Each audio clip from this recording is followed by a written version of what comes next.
পৃথিবীতে চাঁদের মাটি এনে অনন্য নজির করল চীন। চাঁদের দক্ষিণ মেরু দেখা মাটি ও পাথর নিয়ে পৃথিবীতে ফিরে এসে তাদের মহাযানটি।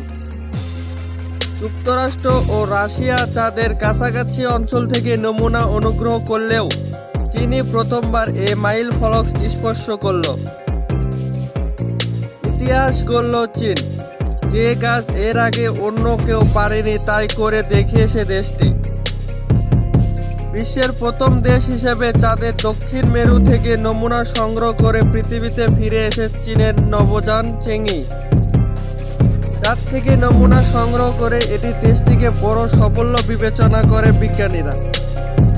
মনে করা হচ্ছে এতে অন্য দেশেরও মহাকাশের সংস্থা এবং ব্যক্তিগত কোম্পানি চাঁদ নিয়ে অভিযান বাড়বে। চীনের চাঁদ দেবীর নামে নভোযানের নাম দেওয়া হয়েছে চেংই। গেল মে মাসে দক্ষিণ চীনের হানাই প্রদেশ থেকে উড়ে গিয়েছিল নভোযানটি।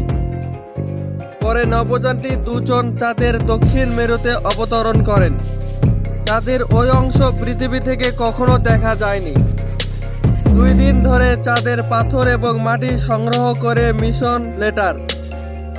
এর আগে যুক্তরাষ্ট্র, চীন এবং সাবেক সোভিয়েত ইউনিয়ন তাদের দৃশ্যমান অংশ থেকে নমুনা সংগ্রহ করে পৃথিবীতে নিয়ে এসেছিল। তবে চাঁদের দক্ষিণ মেরু থেকে কোনো দেশই নমুনা আনতে পারেনি। আর এই অসাধ্য সাধন করল চীন।